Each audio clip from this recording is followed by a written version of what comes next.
This BizNews production is brought to you by Brenthurst Wealth, the leader in offshore investing, connecting South Africa to opportunities worldwide. Invest better with Brenthurst. What a privilege to be able to really start and address you for this indaba on facing human liberties. And maybe as an introduction, I want to tell you about my meeting with Neil, and you'll hear my independent story a little bit.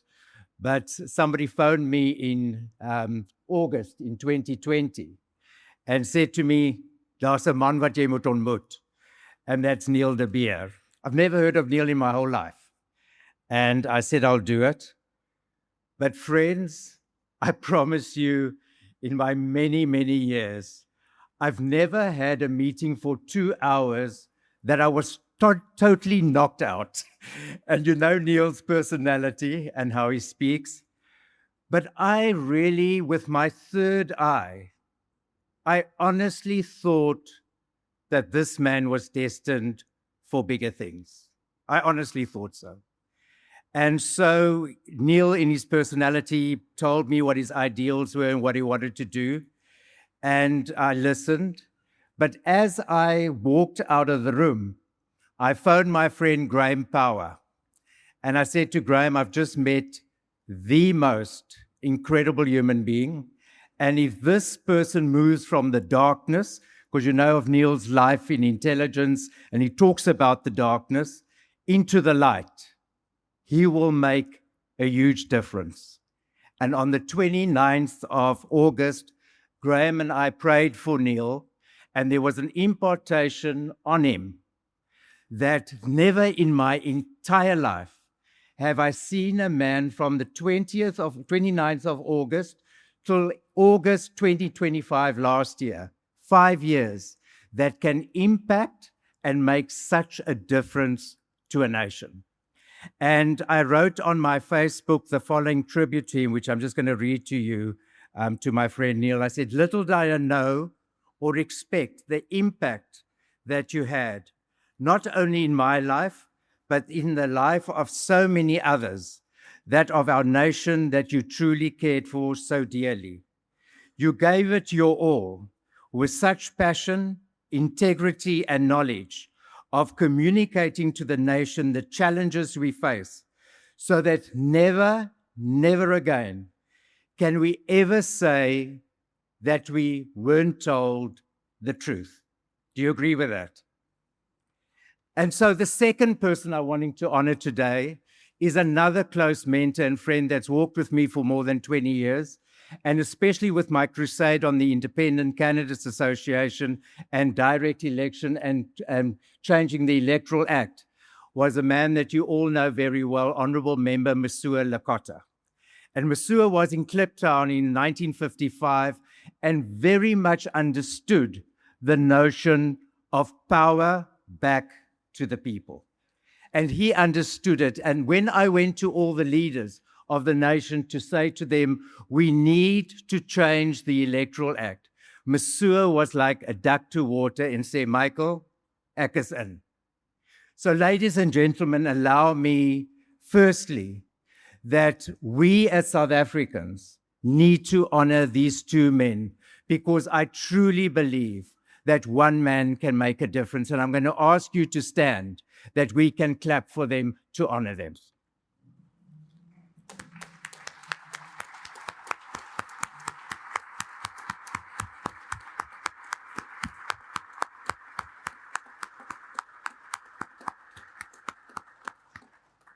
Thank you very much. So colleagues, in my address, I think it's always very important. I was in government, and Helen Zille was a colleague of mine for 5 years, and she truly remains just the most hardworking politician, and you could see the power and the calling that she's got on her life. And the big thing is all of us come from certain mountains, and so I don't think I can put context to my talk if you don't know the mountain and my experiences, why I do what I do and feel so strongly about it, because with respect, it differs a lot from Helen's perspective. So you need to get context of why I do what I do. So I come from a third generation business. I was very privileged to, in my 20s, to lead corporations. But in 1993, ek was maar 34 jaar oud. And when Nelson Mandela went out, I thought, but how could I make a difference to the country? And that was the time that Kenneth Meshew approached me and said, Michael, why don't you come to politics? And to be honest with you, it just came at the right time. And in January 1994, we formed the ACDP, which you all know, the African Christian Democratic Party. But what you don't know, 4 months later, I was sitting in government. So when I entered into parliament in the walls, I honestly didn't know what was going on. It was, and I'm sure Herman felt the same, when you come from business and you go back into parliament, they talk about maiden speeches and things you just don't understand. What I also didn't understand is that in the business world, they sort of respected me, but now I went into government and niemand het my eers gesien. I sat close to the toilets. I was just this individual that was there, part of them, and some of them even called me pastor. I mean, I was totally confused. But colleagues, something very, very special happened. And I was very privileged because I'm a constitutional lawyer to help write the national constitution. But then we were the only province in the Western Cape that could draft our own constitution. And I must honor our premier at that stage, Ernest Kriel, that said we must have a constitution. Now, me being a constitutionalist, the most important thing of a constitution is your preamble, because that sets out your values of what you believe in. And the South African Constitution was passed in 1996, and it said in the preamble, we the people of South Africa, and right at the bottom it says, God bless Africa. But me being a Christian, I thought a little bit differently. I wanted all the laws of our province to be subject to the biblical law. And what I did is I said to my colleagues in Parliament, I will only accept under humble submission to Almighty God, so that all the laws can be subject to the Almighty God. And they said, Michael, jy kan dit nooit doen nie. It will never be accepted. The lawyers and the senior counsel actually said it's contradictory to the national constitution, you can never get it. Colleagues, the bottom line is when it came to the voting, after everybody was against me, what happened? To pass a national constitution, you need a 3/4 majority. And what happened? My one vote was that 3/4. And today in the Western Cape, we've got a constitution under humble submission to Almighty God. And that's why my trajectory will always be, and I want to encourage you, one man can make a difference. You don't need to look at something big. You don't need to look at big parties. You must, if you believe to be called, you must stand in the gap to help change our country. And that got to the pursuit of being part of the national constitution. I knew that something very fundamental in our country is happening. We've got a declining democracy. Helen mentioned it, that at the moment we've got 45 to 43% of the electorate actually voting. Internationally, it's 75%. Even countries like Namibia, 75%. Switzerland, 75%. America is about 60%. But our elections are going down from 45% to 43%.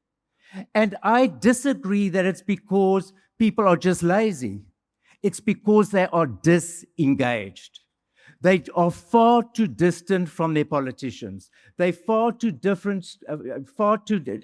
far away from their elected officials. And that's why in our constitution, in Schedule 6, it talks about that our arrangement is a transitional arrangement, our electoral act, and we need to change it. And so what happened, there was numerous things that our government tried to do to change our Electoral Act. And you all know them so well. For instance, you know very well the in 2003, the Van Zyl Commission that said we must have constituencies, that we must nominate our individuals. In 2006, Governor Preggs said we must change the Electoral Act. In 2007, Kasatu. In 2013, Honourable Member Self. In 2017, the high-level assessment of Honourable Mashlante. Every single one of these statutory commissions said we must change our Electoral Act. And what happened? Nothing changed. 5 years, 10 years, 15 years. So what happened is I went to the different leaders of the political parties and I said to them, please, we need to change our Electoral Act. It was a transitional arrangement, and none of them, they all said, and that's a typical political response, nee Michael, dis 'n baie goeie idee, ons moet dit doen. But what happened? Nothing happened, even after all these statutory commissions. And that's why then a colleague of mine or a fellow past parliamentarian said, but Michael, there is a conflict in the Constitution with the Electoral Act. And I knew the only way that this nation is going to change the Electoral Act is by virtue of taking a court action to force them to change it. Because, friends, the truth about it is, and you must remember, I'm a jurist, I'm not a politician, so I'm coming with hard facts. The facts are the politicians do not want to relinquish the power that they've got on us. And how do we change it? Because they control the system. And then all of a sudden, she explained to me the contradiction. And let me just tell you, and I'm going to try and make it as little complicated as possible. In the Constitution, in the Human Rights section, 1913b, it says that every person has the right to stand for public office. So it means anybody in this audience has got the right. If you want to be a politician and stand for governance, you can do it. But what did the Electoral Act said? The Electoral Act said you must belong to a political party.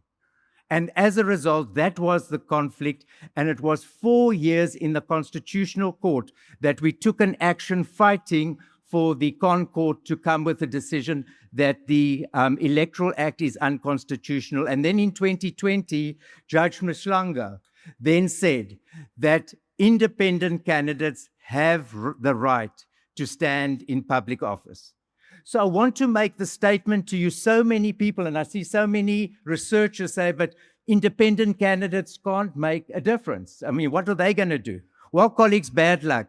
It's a constitutional law, and we're a constitutional state, and we have to honor that. No matter what you think, that you must be a big party before you can make a difference.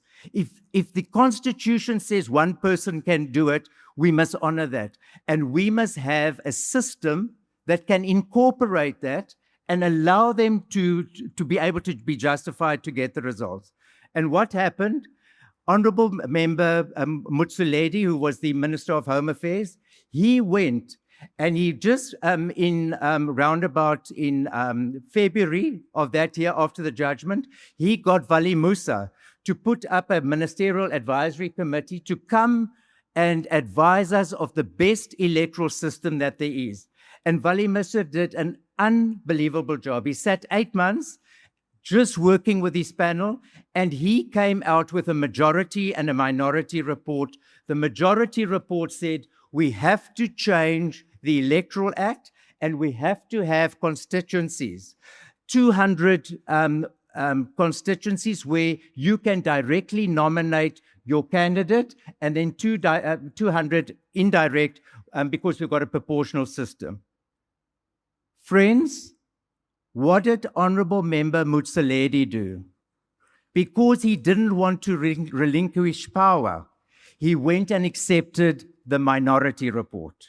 And he took the minority report and he drafted a bill and sent it to Cabinet and just approved it without any consultations to Parliament. One man again, as a minister, made a decision to regulate your lives, that you haven't got the right to choose your own candidate.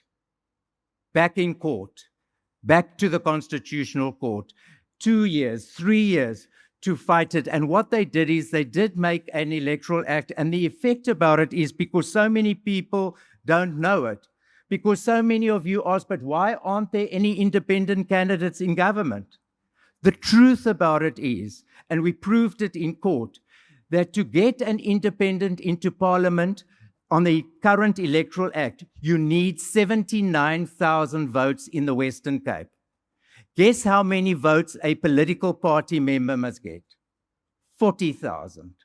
So they made it impossible for an independent candidate to get to governance. And so we had to go and compromise and negotiate to say to the government, what can we do to try and settle this? Otherwise, civil activists, and one of the strengths, Alec, that I really believe South Africa is the great nation that it is, because we've got a very, very active civil society. We've got about 60 organizations that are mobilized in this area to get direct elections. And so we went and we mobilized, and then Motsoaledi agreed that he'll put another electoral panel in place so that they can then choose a new electoral act. And the sad part about it is, what did he do very cleverly? He put 4 of the members of 8 of the panel back into the panel, so that we already knew as civil society organizations we're not really going to get a new electoral act, because he's got 4 of the same people on the panel. And the good news is, and it's very relevant for this organization, is that I've just seen the paper from this panel. And just by the way, this panel is fighting for the soul of your votes, because this panel came out on Thursday where they had not a majority and a minority report. They're now calling it the majority and the original. The majority is saying, those 4 people that were on that panel, keep the system as it is, that the political parties can have the power that they must have.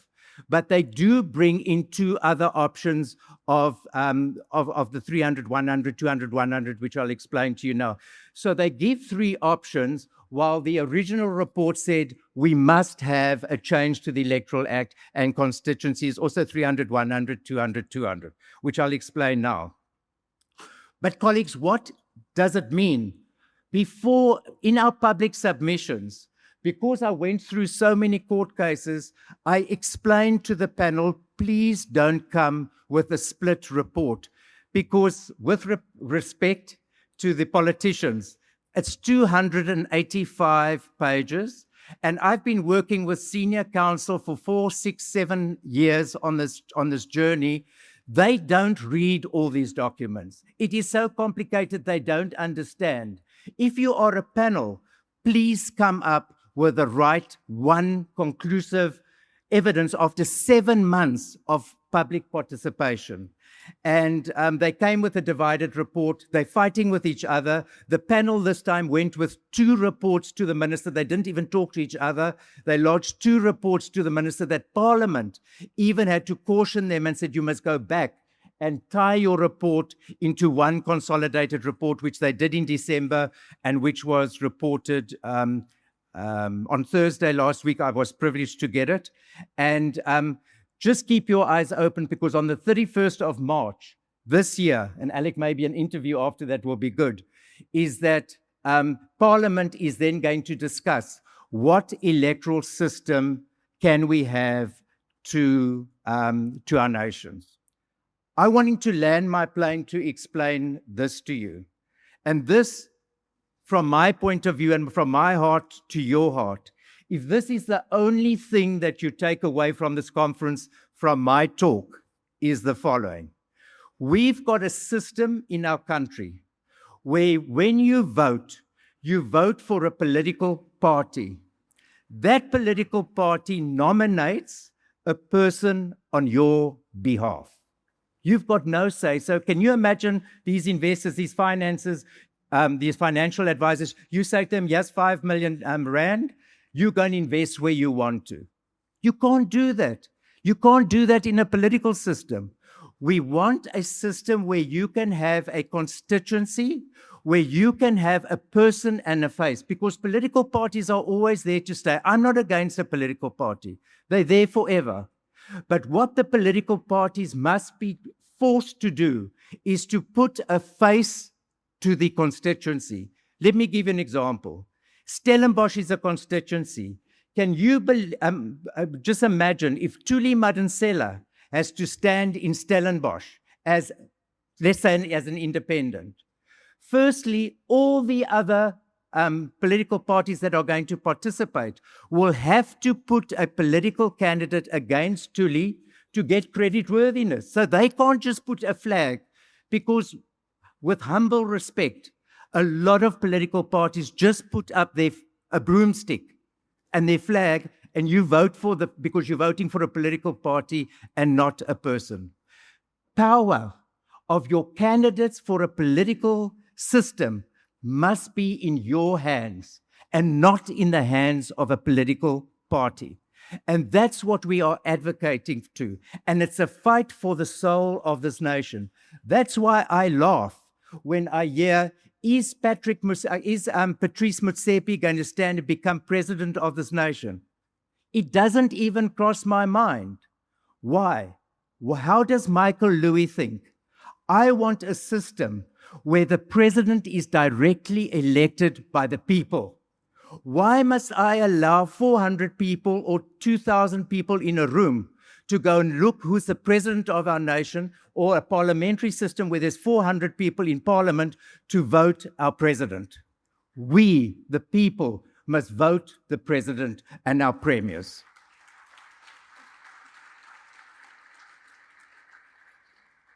And not only that is, we must also go and we must get our power back to be able to recall them and to have a recall policy. So in the time that's left, I'm wanting to encourage you that this is a huge journey. Can you see that it's a lonely journey? Can you imagine not having individuals that are standing up, fighting for you day and night, that are in the trenches, reading every law, leaving every commentary, so that we are ahead of the curve? Because even our legal advisors, and I really see Henny Barnard here from Starch Daily that really helped us so much in this, we have to even be ahead of the legal fraternity because it's too complicated. But we need you to understand the voice of the people and to fight for your power, to get back your power, and that you nominate your representatives in the next election, that we don't go and we just see the flags of the political parties and their leaders, but we don't see our individuals. So I wanted to conclude to say, let's go for a multi-party democracy. Let's go to elect and have the politicians more accountable to us and not to their political parties, because that system, I know, and especially now, and I'm saying it with a lot of respect to Herman, because I don't see Helen here, but Herman knows he's the most popular person in his party at the moment. Why? Because everybody wants to be nice to the boss to get a position to stand as a candidate. Instead of not worrying about Herman, but worrying about their constituency and the people that he's accountable to, you the people. That's where the power lies. So I'm wanting to take this opportunity, Alec, in really thanking BizNews for being an advocate to transform minds, to fight for the liberties that Neil stood for, and to really educate all of us to what is happening on this very transformative meal and to journey, and to all of you as the public for just supporting us in everything we do, and all those civil society organizations that have assisted us. Really, my humble thanks. And to land my plane, I'm going to say to you that we thought that 35 years was the change. We're talking economically, we see the green shoots. I can honestly tell you, and this is because I know I'm a systems person and I know how it works, that the key to the door of this nation is electoral reform. to give the power back to ourselves that we can choose our own representatives. It's an ideal worth changing and fighting for to get your power back. I thank you. This BizNews production is brought to you by Brenthurst Wealth, a multi-award winning, truly independent boutique wealth manager. Invest better with Brenthurst.